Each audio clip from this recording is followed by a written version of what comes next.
Assalamualaikum warahmatullahi wabarakatuh. Kami dari kelompok 5 ingin melakukan presentasi mengenai hasil laporan yang telah kami lakukan dari pertemuan 1 hingga pertemuan 12. Baik, perkenalkan, saya Widana Sakti dan rekan saya Muhammad Nur Ilahi. Lanjut ya. Di sini ada 12 konten yang akan kami bahas, yaitu pertama, company profile, selanjutnya, dan hingga kesimpulan dan saran. Selanjutnya. Oke, pertama, company profile. Perusahaan kami bernama PT Food Earth, beralamat di Jalan Patimura di daerah Gambir Kota, Jakarta Pusat. Jenis perusahaan kami yaitu perusahaan perseroan terbatas dan kami memproduksi makanan ringan dan nasional. Tentang kami, perusahaan kami berbentuk perseroan terbatas. Kami merupakan perusahaan yang bergerak di bidang makanan atau food and beverage. Perusahaan kami memproduksi 3 jenis makanan ringan internasional. Baik, selanjutnya sejarah singkat perusahaan. PT Food Earth didirikan pada tahun 2021, terbentuk dari sebuah bincang-bincang mengenai bisnis kuliner yang menyajikan makanan ringan yang sedang hits di Indonesia, terutama di daerah ibu kota, yaitu makanan ringan internasional. Lalu ada visi dan misi kami. Visi dengan berlandaskan iman dan takwa, PT Food Earth menjadi salah satu perusahaan yang paling maju, produktif, dan berkompetitif di Indonesia. Misinya yaitu menciptakan tenaga kerja yang ahli dan kompeten serta memiliki imtak dan imtek yang kuat. Memuaskan konsumen, menjadikan perusahaan yang terdepan di bidangnya, lalu memperluas lapangan kerja untuk kemakmuran mahasiswa dan masyarakat sekitar tempat produksi, pada khususnya dan masyarakat Indonesia pada umumnya. Lanjut. Produk kami. Di sini ada dimsum, yang dalam bahasa Mandarinnya berarti menyentuh hati adalah hidangan yang terdiri dari beberapa jenis makanan yang berukuran kecil. Ukuran yang kecil ini karena dimsum pada mulanya hanya cemilan untuk menemani minum teh saja. Dan karena ukurannya kecil, maka tidak akan segera membuat kenyang orang yang menikmati dimsum sehingga tetap bisa menikmati makanan lainnya. Lalu kedua ada takoyaki, adalah salah satu cemilan yang berasal dari Jepang. Makanan yang satu ini berbentuk bulat kecil serupa bola pingpong. Di daerah asalnya, takoyaki dibuat dari adonan tepung terigu dengan isian potongan gurita. Namun seiring perkembangan zaman, kini isian olahan takoyaki sudah bermacam-macam, mulai dari tuna, daging sapi, keju, sosis, dan lain-lain. Kemudian ada okonomiyaki, merupakan makanan ringan yang berasal dari negeri matahari Jepang, dengan bahan tepung terigu yang diencerkan dengan air atau dashi, ditambah kol, telur ayam, makanan laut dan digoreng di atas penggorengan datar yang disebut tepan. Lanjut. Di sini ada kelebihan perusahaan kami, yaitu ada harganya terjangkau, rasanya enak, makanan kekinian, terdapat beberapa pilihan. Bisa dipesan dalam bentuk frozen food dan tahan lama, mudah untuk dimasak, makanan dijamin kebersihannya, dan memberikan pelayanan ramah dan terbaik. Kemudian, ini adalah rencana tempat yang kami akan buat. Di sini desainnya itu mengikuti era-era zaman sekarang. Lalu, next. Nah, di sini untuk apabila yang atas itu gambar ketika makan di restorannya. Kami akan menyajikan seperti ada yang digambar dan packaging untuk dibawa pulangnya. Next. Next. 2. Market analysis. Selanjutnya, kami memakai 2 metode risetnya, yaitu kuesioner. Dalam melakukan riset, kami menggunakan metode kuesioner via Google Form. Lalu link Google Form kami sebarkan ke grup dan teman-teman kami di WhatsApp. Lalu ada polling, kami juga melakukan metode polling di Instagram. Next. Ini adalah hasil riset dari Google Form, yang dimana didominasi oleh makanan ringan internasional. Kemudian, next. Ini adalah hasil riset di Instagram, yang di sini didominasi juga oleh makanan internasional ringan. Next. Kesimpulannya, dari hasil riset dasar pada 2 metode yang kami lakukan, telah kami simpulkan bahwa kami telah memilih produk makanan ringan internasional untuk dijadikan produk yang akan kami produksi dan didistribusikan. Selanjutnya ada legalitas usaha dan aspek hukum. Next. Mengapa kami memilih perseroan terbatas? Di sini ada beberapa alasan kami untuk melakukan PT, yaitu ada salah satunya ada cakupan akses lebih luas, terus mudah mendapatkan modal, berbentuk badan hukum, dan lain-lain. Kemudian, next. Untuk jenis dokumen usahanya, di sini kami untuk memenuhi syaratnya ada surat izin usaha perdagangan, SIUP, surat izin tempat usaha, situ, surat izin gangguan, surat BPOM, dan surat izin prinsip. Selanjutnya akan dilanjutkan oleh Saudara Widiana Sakti. Baik, 4 aspek pasar dan pemasaran. Di sini ada segmentasi geografis. Kami melakukan polling atau melakukan form di dalam Google Form terhadap konsumen-konsumen kami. Lalu didapatkan bahwa konsumen kami kebanyakan berada di DKI Jakarta atau di daerah Jakarta. Oleh karena itu, kami akan mendirikan sebuah perusahaan di Jakarta. Selanjutnya. Segmentasi demografis. Di dalam segmentasi geografis, kami juga melakukan kuesioner di dalam Google Form dan didapatkan data-data sebagai berikut, yaitu yang pertama ada data umur, di mana konsumen kami berumur 17 hingga 20 tahun. Selanjutnya, konsumen kami rata-rata berjenis kelamin perempuan, lalu berstatus belum menikah. Selanjutnya, status mereka adalah mahasiswa. Oleh karena itu, dari data-data ini kami akan membuat suatu makanan yang sesuai dengan data-data ini agar mereka tertarik untuk membeli produk kami. Selanjutnya, di sini ada segmentasi psikografis, sama kami juga melakukan kuesioner di dalam Google Form dan didapatkan data-data sebagai berikut. Yang pertama ada online shop yang sering digunakan, yaitu ada Shopee, Tokopedia, dan Lazada. Hal ini menjadi referensi kami dalam menjual makanan di dalam online shop. Selanjutnya ada tokoh yang mereka sukai baru-baru ini, yaitu ada artis dan influencer. Tokoh-tokoh ini akan kami gunakan untuk melakukan promosi produk-produk yang akan kami jual. Selanjutnya ada media sosial yang sering digunakan. Media sosial yang sering digunakan adalah Instagram. Di Instagram, terus ada Twitter, dan selanjutnya ada TikTok, di mana media sosial ini akan kami gunakan sebagai sarana promosi dan pemasaran produk kami juga.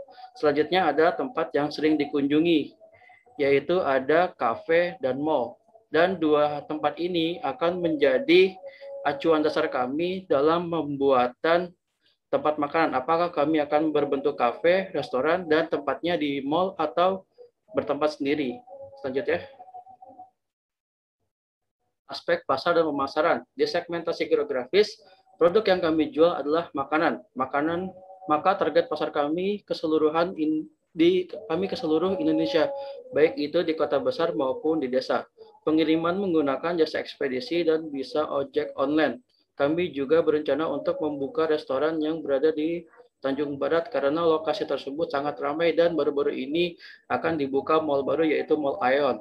Targeting. Setelah kami melakukan pasar berdasarkan segmentasi yang telah dilakukan, kami memutuskan target untuk produk kami adalah untuk perempuan atau laki-laki dengan umur kurang lebih 17 hingga 50 tahun. Berprofesi sebagai pelajar, mahasiswa, pekerja, hingga ibu rumah tangga. Untuk positioning, untuk menentukan posisi pasar, kami menjual produk dengan harga yang murah sesuai dengan lokasi pasar, bahkan lebih murah daripada pesaing, agar konsumen tertarik kepada brand kami. Kualitas yang kami berikan juga lebih baik daripada kompetitor. Kami juga akan membuka restoran di tempat yang ramai dengan pengunjung dan pecinta kuliner. Selanjutnya, 5. Metode pemasaran. Di dalam metode pemasaran ini, kami akan mengajak food blogger untuk mereview makanan kami. Hal itu juga berguna sebagai sarana promosi kami. Selanjutnya, kami juga akan mempromosikan melalui saluran radio. Selanjutnya, kami juga akan menjadi sponsor pada event-event anak muda. Selanjutnya, kami juga akan mengajak key opinion leader untuk membuat blog atau cerita mengenai makanan atau produk yang telah kami buat.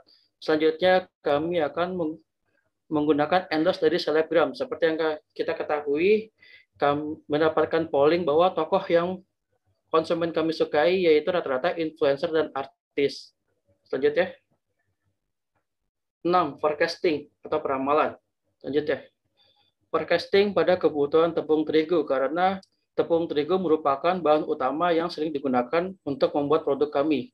Lalu kami menggunakan forecasting dengan metode 3 moving average, yaitu di mana kami akan menjumlahkan demand pada periode 1 hingga periode 3, lalu dibagi 3, lalu hasilnya akan ditaruh di periode 4. Lalu begitu selanjutnya, atau seterusnya. Lanjut. Ini adalah hasil dari tracking sinyal dengan metode 3 moving average. Didapatkan bahwa tracking sinyalnya itu normal dan sedikit melewati batas pada periode 9. Namun hal ini masih wajar. Selanjutnya.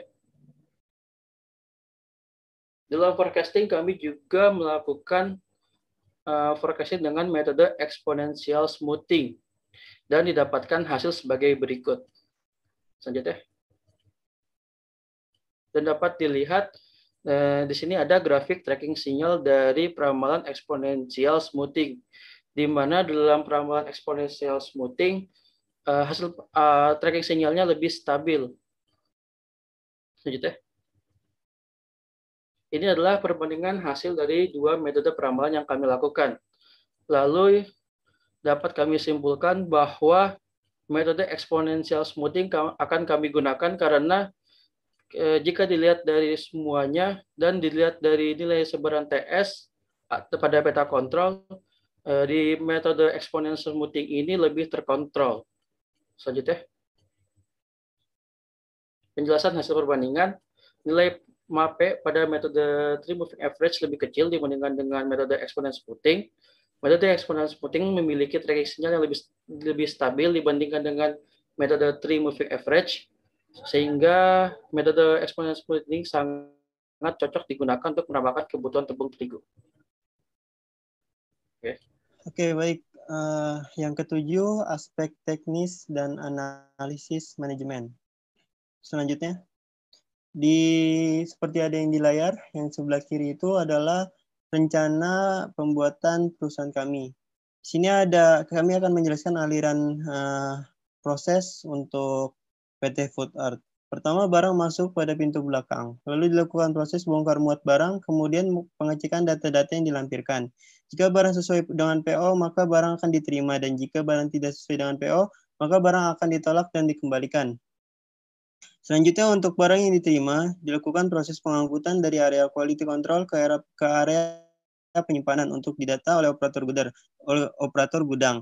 Dan diberi catatan tempat penyimpanan, kemudian barang disimpan sesuai catatan oleh picker. Jika perusahaan mendapatkan pesanan dari konsumen, maka barang akan dibawa dari area penyimpanan menuju ke area produksi oleh karyawan dan diolah untuk dijadikan produk jadi. Kemudian produk yang telah jadi bisa langsung di-plating untuk konsumen yang ingin makan di tempat dan bisa di-packaging jika konsumen ingin membawanya ke rumah atau memesan via aplikasi. Setelah itu barang diberikan kepada konsumen dan dibayar di kasir. Bagi konsumen yang makan di tempat atau menerima makanan dalam produk packaging di tempat atau via transfer bagi konsumen yang memesan via aplikasi. Untuk konsumen yang memesan melalui aplikasi akan dikirimkan oleh kurir kami atau dengan bantuan pihak ketiga. Selanjutnya. Lalu proses produksi makanan di PT Food Art, yaitu 1. Bagian penerima dan quality control. Bahan baku yang sudah dipesan dari supplier akan tiba, sehingga terjadilah proses penerimaan barang ke pabrik yang selanjutnya dilakukan kegiatan inspeksi oleh petugas. Jika barang sesuai dengan PO, maka barang akan diterima, dan jika barang tidak sesuai dengan PO, maka barang akan ditolak dan dikembalikan. Lalu bagian area penyimpanan. Bahan baku yang sudah lulus inspeksi akan diterima oleh bagian gudang. Petugas biasanya akan memeriksa persediaan yang ada di gudang dan selanjutnya melakukan updating data terkait penambahan bahan baku yang tiba di gudang dan memberikan catatan untuk rak penyimpanan bahan baku. Kemudian bagian area produksi dan packaging. Ketika sudah ada permintaan dari konsumen, maka karyawan di area produksi akan mengambil bahan baku dari gudang untuk diolah. Setelah diolah, makanan dapat disajikan langsung dengan cara di-plating atau dibawa pulang dengan dikemas terlebih dahulu. 4. Bagian pembayaran dan pengambilan makanan. Setelah makanan di-plating atau dikemas, konsumen dapat membayarnya di kasir. Untuk konsumen yang memesan makanan via aplikasi, dapat membayar makanan via transfer atau aplikasi dan nantinya barang akan dikirimkan oleh kurir kami atau dengan bantuan pihak ketiga. Selanjutnya, aspek sumber daya manusia. Next. Nah, di tabel sebelah kiri ini adalah rencana untuk beberapa karyawan dan struktur PT Food Art. Di sini PT Food Art merencanakan pemenuhan sumber daya manusia untuk mendukung proses bisnis perusahaan untuk mencapai keuntungan. Untuk memulai proses produksinya, perusahaan membutuhkan karyawan inti sesuai dengan fasilitasnya yang memadai di perusahaan, di mana dibutuhkan bagian HRD, accounting, marketing, administration, delivery, keamanan, PPIC, dan production. Perusahaan memiliki target produksi sebesar 1.000 per bulan di 3 produk yang kami jual, yaitu takoyaki, okonomiyaki, dan dimsum. Serta hasil total yang didapatkan untuk aspek sumber daya ini untuk per bulannya yaitu pengeluaran kami yaitu 29.390.000. Selanjutnya. Reward dan punishment karyawan PT Food Art. Reward adalah ganjaran hadiah penghargaan atau imbalan yang bertujuan agar seseorang menjadi lebih gigih lagi usahanya untuk memperbaiki atau meningkatkan kinerja yang lebih dicapai. Perusahaan menerapkan reward berupa finansial maupun non-finansial. Berikut merupakan contoh dari penghargaan finansial dan non-finansial. Penghargaan finansial berupa kenaikan gaji pokok, kenaikan upah transportasi asuransi yang berupa uang makan, dan penghargaan non-finansial yaitu ada menjadikan karyawan teladan dan memasangkan fotonya di area perusahaan agar motivasi karyawan lainnya. Lalu memberikan cuti liburan bersama keluarganya, kemudian memberikan fasilitas pendidikan yang ia tempuh agar meningkatkan kualitasnya. Punishment adalah usaha untuk meminimalisir kesalahan yang akan terjadi, adanya hukuman yang lebih berat bila kesalahan yang sama dilakukan. Hukuman diberikan dengan adanya penjelasan hukuman segera diberikan selebih terbuktinya adanya penyimpangan. Berikut ini merupakan punishment yang ditetapkan oleh perusahaan, yaitu yang seperti gambar di atas. Next. 9. Aspek keuangan. Baik, untuk aspek keuangan di sini, saya akan menjelaskan perhitungan saldo akhir perusahaan kami dengan mengurangi nilai surplus dengan kewajiban bank. Berikut ini merupakan nilai saldo akhir perusahaan kami periode praoperasi sebesar 98.750.000. Karena pada periode praoperasi terdapat pinjaman sebesar 148.750.000, nilai saldo akhir perusahaan kami pada periode 2017 sebesar 392.810.156 rupiah. Karena terdapat kewajiban bank sebesar 20.081.250 rupiah, nilai saldo akhir perusahaan kami pada periode 2018 sebesar 1.085.812.296 rupiah. Sampai ke periode 2020 yaitu sebesar 3.806.843 rupiah karena terdapat kewajiban bank sebesar 33.750. Nilai saldo akhir perusahaan kami pada periode 2021 sebesar 6.356.473.925 rupiah. Selanjutnya. Ini adalah neraca perusahaan PT Food Art. Selanjutnya.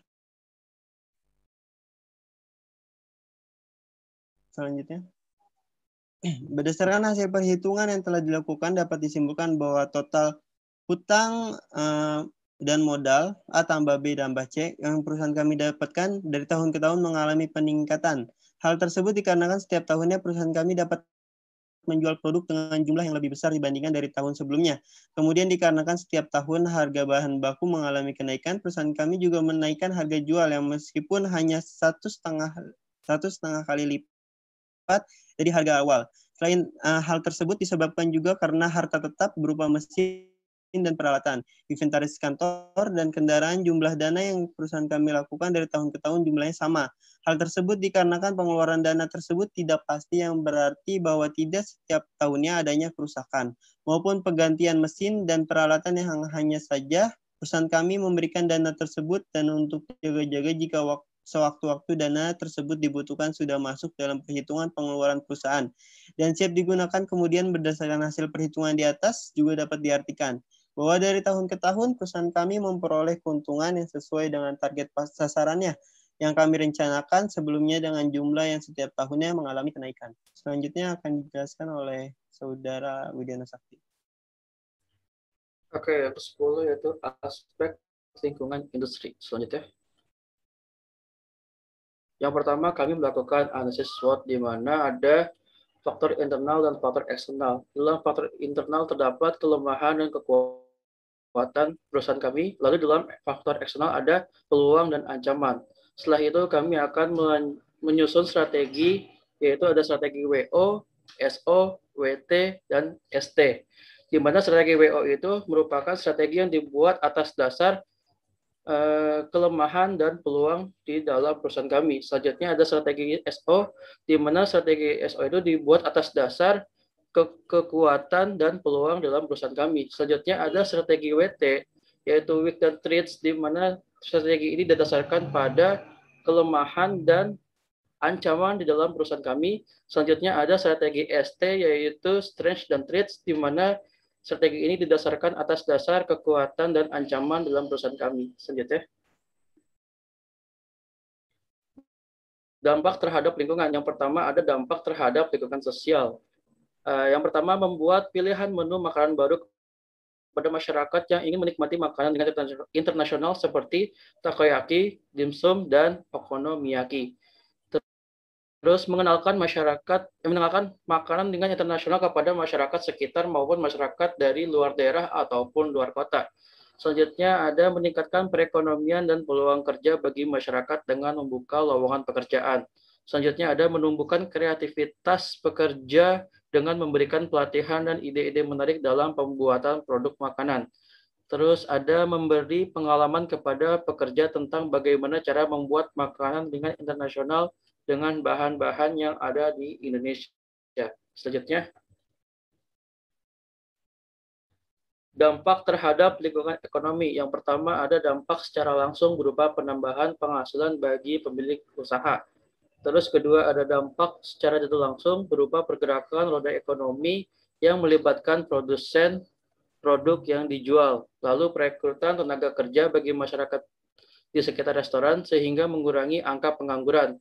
Terus ketiga ada meningkatkan tingkat konsumsi masyarakat. Yang keempat ada pemerintah memperoleh pendapatan berupa pajak dari perusahaan dan bank mendapatkan pendapatan berupa bunga pinjaman yang dipinjam oleh perusahaan. Selanjutnya, dampak terhadap lingkungan budaya. Yang pertama ada mengubah gaya hidup masyarakat untuk mengkonsumsi makanan dengan namun mengenyangkan sehingga bisa menjadi opsi lain sebagai pengganti nasi atau lauk pauk. Selanjutnya ada mengubah pola pikir masyarakat bahwa tidak semua makanan dengan internasional itu non halal dan tidak semua makanan internasional itu dijual dengan harga yang mahal. Terus ketiga memperkenalkan dan memajukan olahan dari tepung dan bahan hewan laut. Selanjutnya 11 aspek kelayakan investasi. Selanjutnya.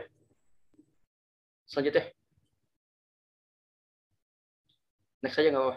Oke, di sini ada analisis perhitungan NPV, di mana NPV itu dihitung pertama kita akan menghitung faktor PV single sum dengan cara 1 dibagi 1 dikurang dengan interest rate yaitu 13,5%, lalu dipangkatkan dengan periode yang di nomor itu. Lalu didapatkan pada periode 1 faktor PV single sum-nya yaitu 0,88, lalu dilanjutkan sampai ke periode 5. Lalu faktor PV single sum itu kami kalikan dengan cash flow, didapatkan PV budget cash inflow.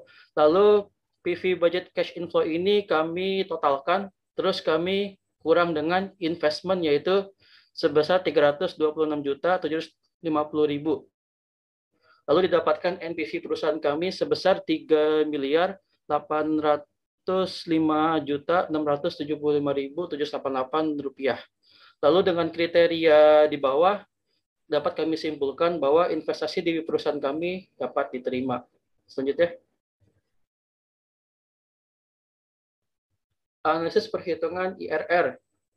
Di sini kami menggunakan formula dari Excel dengan cara mengetik formula IRR lalu memasukkan angka mulai dari periode 0 yaitu dari investment hingga periode 5, lalu didapatkan IRR sebesar 197%.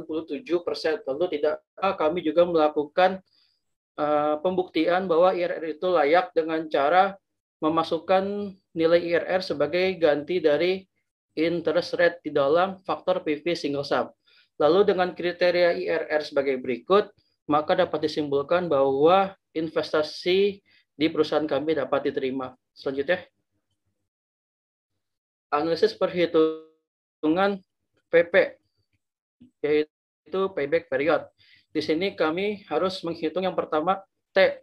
T itu merupakan periode sebelum nilai cash flow-nya, akumulasi cash inflow-nya itu positif, yaitu di dalam periode 0. Lalu ada B dikurang C dan D dikurang C. Lalu untuk rumusnya sendiri adalah D dikurang C dibagi B dikurang C ditambah dengan T. Lalu didapatkan payback period kami sebesar 0,646 tahun atau selama 8 bulan. Lalu dengan kriteria di bawah ini dapat kami simpulkan bahwa nilai PP ini di perusahaan kami investasi diterima. Selanjutnya, analisis perhitungan PI atau Profitability Index, yaitu kami menghitung nilai dari PV budget cash inflow kami jumlahkan, lalu kami bagi dengan investment, lalu didapatkan PI sebesar 12,65%. Lalu dengan kriteria berikut, maka investasi di perusahaan kami dapat diterima. Selanjutnya, di sini ada analisis perhitungan BEP yang kami lihat atau dapat kami dasar pertimbangan kami yaitu BEP RP, yaitu yang paling bawah. Dapat dilihat dari BEP RP kami semuanya normal dan rata, maka dapat disimpulkan bahwa dari analisis perhitungan BEP ini dapat diterima. Selanjutnya, analisis perhitungan ARR atau Average Rate of Return, di mana kami mentotalkan net income atau hasil penjualan, kemudian kami bagi dengan investment, lalu kami kali dengan 100. Lalu didapatkan nilai ARR sebesar 2.664%. Lalu dengan kriteria di bawah ini, jika ARR lebih besar dari 100%, maka investasi diterima. Maka dapat kami simpulkan bahwa investasi di perusahaan kami dapat diterima. Selanjutnya, kesimpulan analisis perhitungan kelayakan investasi. Dari semua perhitungan mengenai aspek kelayakan investasi di atas, maka dapat kami simpulkan bahwa investasi dalam perusahaan PT Food Earth layak untuk dilaksanakan dengan dasar bahwa semua perhitungan kriteria investasi sudah melampaui kriteria yang sudah ada. Selanjutnya, kesimpulan secara keseluruhan. Selanjutnya, dari semua analisis perencanaan studi kelayakan bisnis yang kami lakukan, mulai dari menentukan nama perusahaan dan produk yang akan kami produksi, hingga aspek kelayakan investasi, semua sudah memiliki hasil yang positif dan dapat dijalankan sehingga kami simpulkan bahwa perencanaan studi kelayakan bisnis yang telah kami lakukan memiliki hasil, yaitu perusahaan kami layak untuk dijalankan. Laporan ini juga sudah bisa menjadi referensi kami atau orang lain dalam merencanakan pembuatan perusahaan, khususnya di bidang food and beverage atau industri makanan. Selanjutnya ada referensi yang kami gunakan. Berikut adalah referensi yang kami gunakan. Lanjut. Selanjutnya.